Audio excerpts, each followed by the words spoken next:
Well, it finally happened. Logitech has finally made an announcement that pre-orders are ready for their new handheld called the Logitech G Cloud Gaming Handheld. That's a mouthful, so I'm just going to go ahead and call it G Cloud moving forward. Well, the G Cloud is a project that was worked on between Logitech themselves and the Chinese mega company called Tencent, who's been behind a lot of different projects in gaming, as well as movie studios and WeChat, the giant and maybe only real chat platform in China. So let's go ahead and see what this is about and what does that really mean for the Switch. Yes, folks, after some brief announcements that might have gone under the radar earlier this year, Logitech dropped the trailer you're seeing on screen right now to declare that they're stepping into the space. For just a penny shy of $350 or $299 if you pre-order it, you can get your hands on this Switch Lite lookalike. When it comes to the hardware, we're looking at dimensions of 10.11 inches long, 4.61 inches wide, and 1.30 inches tall. That's about bigger than the Switch, but smaller than the Steam Deck. This 1-pounder comes equipped with a Snapdragon 720G processor, common on many mid-range Android phones, 64 gigabytes of storage, 4 gigabytes of LPDDR4X RAM, a 7-inch 16:9 1080p IPS display with a refresh rate of 60 Hz, stereo speakers at the bottom of the device with a microphone, a headphone jack for those that like to stay wired with the good old 3.5 millimeters, a Bluetooth support for 5.1, USB-C headphone support, a micro SD card slot, and a 6,000 milliamp hour battery. A note about the battery: Logitech claims that you can get up to 12 hours of battery life off of this, and it only takes 2.5 hours to charge. It's going to be made available in the US and Canada. Logitech says that the G Cloud is a remote gaming device with the ability to play Xbox Cloud games, NVIDIA GeForce Now, and Steam Link. So you'll see that also alongside with Android apps and a web browser. So by looking at this device, is the Switch in trouble now? Do we all have to collectively scream that Nintendo is doomed, run out, and try to get this device? No, of course not. And there's a few reasons why. There's no way to dock this device to connect to the TV when you plan to travel. The controllers are not detachable, and that rather takes away the social aspect and the physical comfort. We also don't know how good the device actually feels in your hands. Does it feel cheap? Are the buttons great?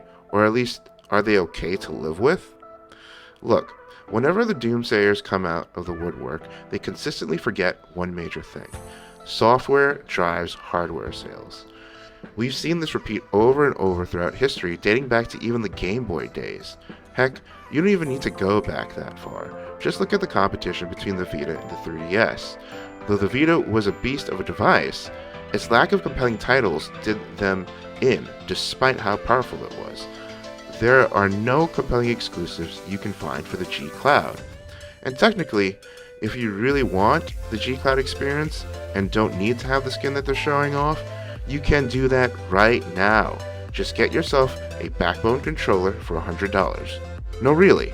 Spec for spec, the internals of this device match that of a mid-range phone. And all that's missing is a camera system. Oh, and good luck if you're thinking that Nintendo's going to put their first-party hits on that device. Zelda, Mario, Metroid, Smash, Kirby, Xenoblade, none of their mega hits are going to be present on there. Logitech is very new in the console space. I can't necessarily recall when was the last time they actually made an effort to enter the market.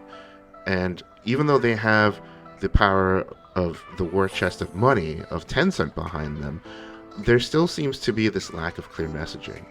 They're just saying that this is available for remote play, but there's a lot of different options out there already for remote play. So I don't necessarily see what is the big draw of this handheld.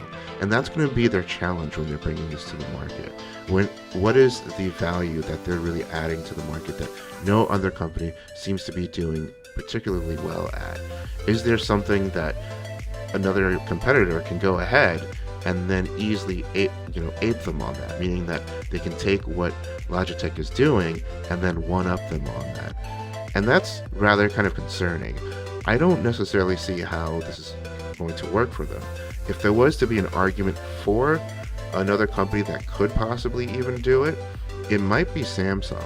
But even then, Samsung's phones already exist on the market, and all they would really need to do is actually make a really solid controller for that. So again, there doesn't necessarily seem to be some kind of way in which Logitech, that I can see, would be successful at this.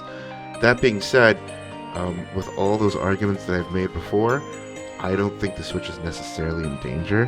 I think that the Switch can still go in its own lane, but continue to actually work on pushing quality titles and also upgrading their hardware. And if you want to find out more about that, you can definitely click on the link that I'll be providing at the towards the end of this video, where I talk about why it's probably the right time to really consider having a Switch Pro at this moment. So thanks for watching. I hope you liked this video.